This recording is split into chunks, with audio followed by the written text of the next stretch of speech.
Introducing the remarkable archetype, the dangerous gentleman. With a demeanor that commands respect and a hint of potency, he embodies strength tempered by virtue. Though his capabilities could veer towards danger, he channels his power for noble causes, serving others and safeguarding those in need. Rooted in a profound love for both God and humanity, he navigates life with discipline and purpose. In his presence, one witnesses the harmonious blend of power and benevolence, a testament to the true essence of masculinity. Step into the world of the dangerous gentleman, where strength is wielded for righteousness, and discover a captivating embodiment of honor and valor.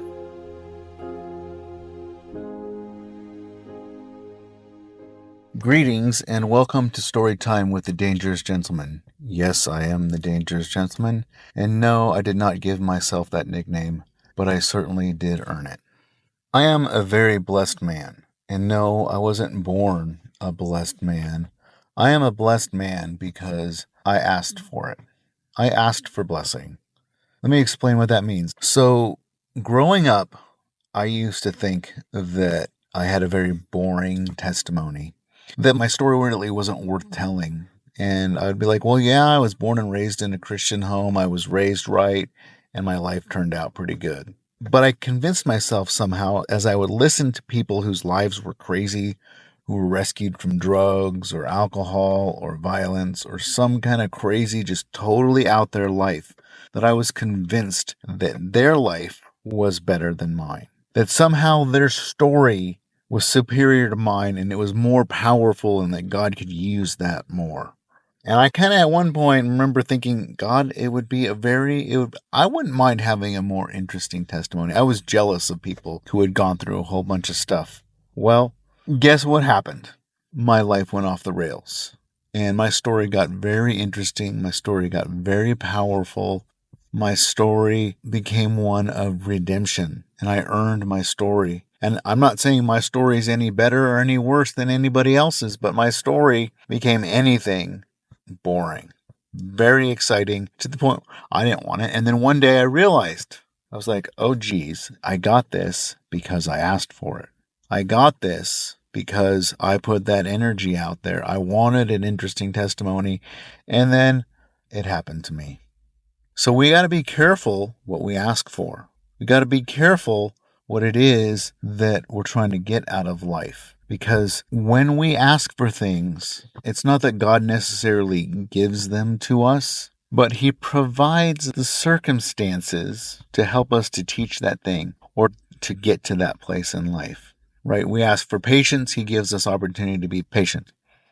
We want to be wealthy. We want to make money. We want to be successful. Well, that takes hard work, and that's always in front of us. The road to success is always out in front of us.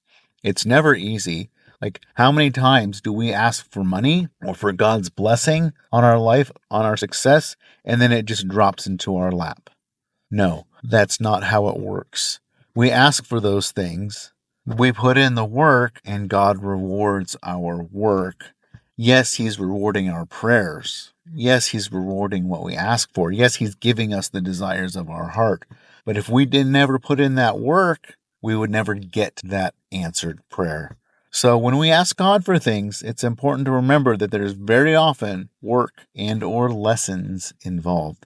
I've made that mistake. I've asked God for things. I've asked God to learn patience and things, and He has given me some of the most crazy circumstances that I could possibly have imagined, beyond anything that I could imagine, right? And a lot of that was self-induced. I put myself around the wrong people, and I put myself in situations that I really shouldn't have ever been in the first place. But God used those things to teach me something, and He used those things to teach me the things that I was asking Him to teach me. It's almost like He set it up that way on purpose. I wonder, is God sovereign? Yeah. Does God know? Yes.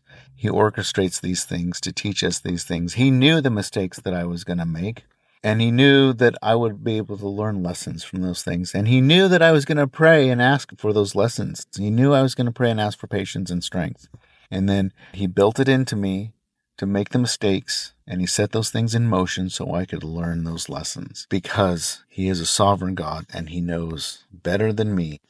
I'd like to share another story of how that's been walked out in my life. A few years ago, I don't remember exactly what was going on at the time, but I remember feeling like I wasn't having an impact in people's lives. Like I was just living my life and doing my thing and, getting jacked and, making some money or whatever, being successful and whatever it was. Like I was not having a positive impact on the world. And I felt like I wanted to. I felt like that I wasn't the type of person that people could come to for things.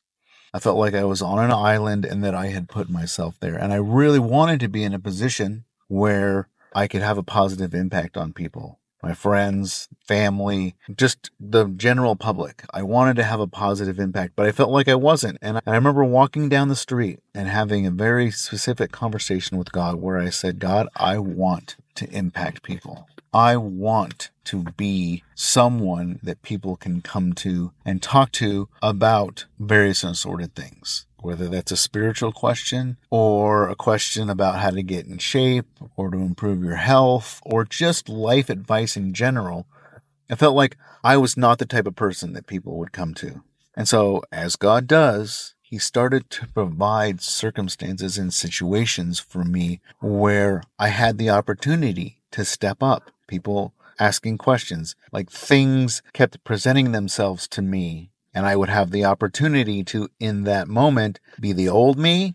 They kind of just stepped back and let other people step forward to take those responsibilities, to answer those questions and things like that. Or I could be the type of person that was having the positive impact, because in order to be someone who people go to, in order to be the go-to person for personal questions or spiritual questions or health questions or whatever, in order to become that, like I was seeking out to do, you have to start acting like that person.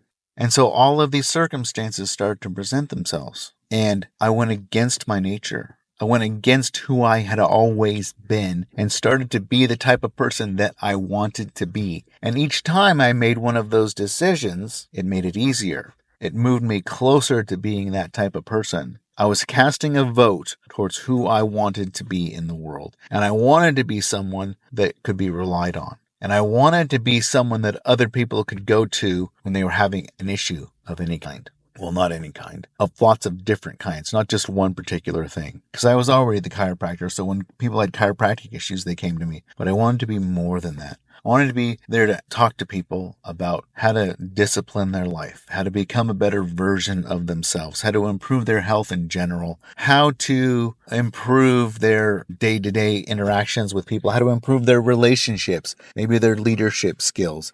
And so I just started to put myself out there to be that type of person. And it didn't happen overnight. It didn't happen like instantaneously. But I remember I was a couple months after this, and I was sitting at the coffee shop, and I was responding to a text or something where someone had asked me a question. And they were coming to me to have a problem solved. And I had the answer. And they had come to me. Wasn't just offering it. They had asked me a question. And I kind of just had one of those aha moments. And I was like, I've become that person. I have become the person that I wanted to be. I had escaped what I like to call, and not just me, but lots of people refer to it as the George Bailey syndrome, right? What I'm referring to is, if you've ever seen the movie It's a Wonderful Life, and if you haven't, go stop this podcast and go watch It's a Wonderful Life. But in the movie It's a Wonderful Life, there's George Bailey, and he has an accident, and I won't give too much of it away, but part of what leads up to it is that he feels like he's not having an impact. He feels like the whole world,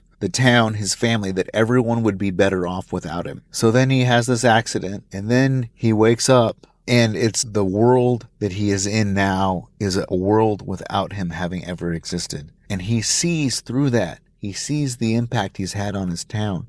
He sees the impact he's had on his family. He sees the impact he's had on his friends, and he goes, oh my gosh, I wasn't just messing around. I was actually having an impact. And that's kind of how I felt at the beginning of this process, that I was in this George Bailey moment, that I was feeling like I wasn't having an impact. I felt like the world would be at best neutral for me not having existed. Like I wasn't making anyone's lives better. And then these circumstances and situations started to present themselves, and I realized in order to escape this, I need to become the type of person. And then I started to realize that I was becoming that person over the course of several months. And then I started to get people talking to me about how much impact I was having on their lives and how they're so glad that they knew me. And I started to see the positive impact, just being able to sit back and being, oh, that person used me as an example, and now their life is better. And it kind of culminated, like I've kind of joked about the Dangerous Gentleman transformation system. And I joke about it, but it really is something that I've thought about because I've systematically walked through the process that I used in order to transform my life from what it was into what it is. And I was taking a walk one day and I just thought about it. What would I do if somebody came to me and they were in a similar situation to what I was in when I was at my lowest? How would I handle that? What advice would I give them? And I spent probably 2 hours walking through that process in my head, and I called it the Dangerous Gentleman Transformation System. And so fast forward now to, this was a couple years ago, one of my friends who was in a position of leadership in the church had a pretty significant failing and his life was crashing. And within a 24-hour period of time, both he and the pastor of the church came to me and they said, can you help him? Can you help me? Walk him through the process that you walked through to get your life under control. And we sat down and we had several meetings and I laid out step by step. I had him read a couple of books and I had him start to get up early and I had him start to do these specific things. I started walking him through the Dangerous Gentleman Transformation System. And it didn't seem like a lot at first. He'd be like, oh, that's not too difficult. I was like, well, now do it every single day without fail. And we'd meet every week and I would add steps. I would add pieces to the puzzle. And pretty soon, within like 3 months, he's like, oh my gosh, my life doesn't look like it used to anymore. I'm now this type of person and I like it. I like who I'm becoming. And he was reinstated to his position at the church. And I was like, the Dangerous Gentleman Transformation System is born. That was before I was the Dangerous Gentleman, but you get the idea. So I've been put into a position where like I'm now helping people. I'm now making a positive impact on people's lives. The system that I learned from the pain and the difficulties and the struggles that I went through, from me making those couple of requests from God, me having those thoughts of, man, my life is boring. I wish it was more exciting. That led to me down a certain road. Me having the thought of, oh my gosh, I'm not having a positive impact on people. And then taking steps and taking action and being intentional led me down roads that got me to where I am now. And the last piece of that puzzle that I want to share is that last summer, early fall, the pastor of our church, so there's a house on the piece of property that the church owns. And it was empty. The person that was living there had moved out. And the pastor had the idea to convert it into, use it for a men's discipleship/recovery house. And of course I was on board with this. I thought it was a great idea. I thought it would be something really cool. And then all of a sudden he looks over at me and said, I think that you would be perfect to be the house manager. And I was like, oh, it took me back. Like, I like my routine. I like the way I do things. I like the way that my life goes. And this was going to mean moving and changing a whole bunch of things in my life. And I just wasn't quite sure if I liked it. I literally, at the time, lived like a 5-minute walk from my office where I worked. And this was going to be moving. It was a 15-minute drive, which doesn't seem like a lot, but it meant changing a lot of things for me. I liked my walking routine and my paths and all that stuff. And it took me a couple weeks, and I was having conversations with people and I was telling them about it. And they're like, wow, that is so perfect for you. That is exactly what you've been looking for. That is exactly what you've been asking for. Like, that's what you want. You are the perfect man for the job. And I'd be like, I don't know. I don't know if I want to move. I don't know if I want to do this. I don't know. I don't know. And everyone was just like, what are you waiting for? And I just couldn't get it through my head that this was exactly what I was looking for. And it was going to change things for me. And I didn't like that. I'd become resistant to change. And then one day I remember just having a conversation with God, and he was like, not literally audibly, but this was the thought process that he was putting in my head. Andrew, you're worried about this because it's going to change your routine? Because it's going to alter your life in a little bit? You're going to have to drive? That's literally the reason why you are thinking about not doing this thing that is exactly what you've been looking for and what you got tapped to do. Literally, your pastor was like, hey, I think you're the man for the job.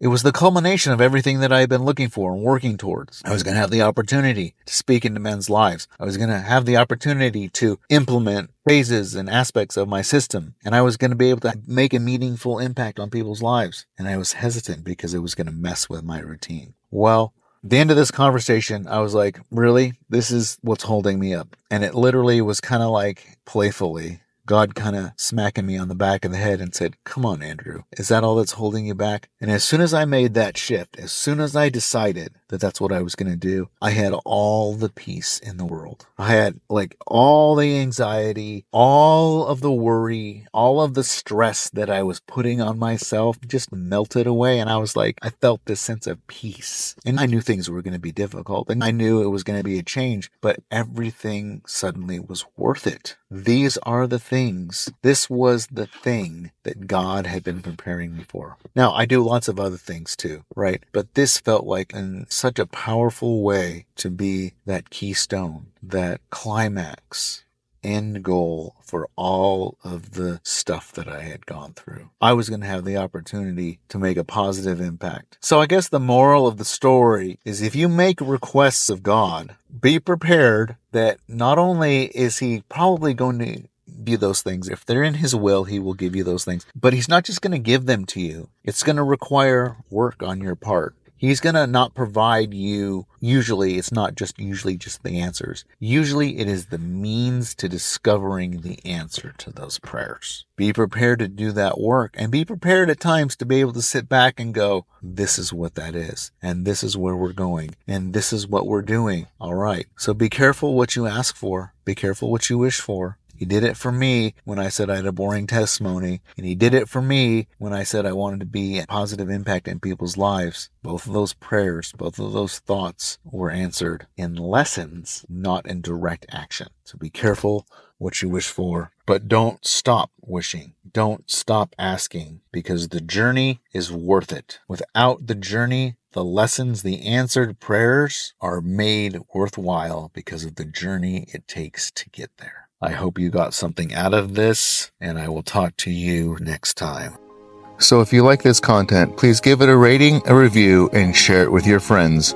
Also, if you'd like to learn a little bit more about me and what I'm all about and what I can maybe do for you, check out my website at thedangerousgentleman.org. That's thedangerousgentleman.org. Thank you for listening.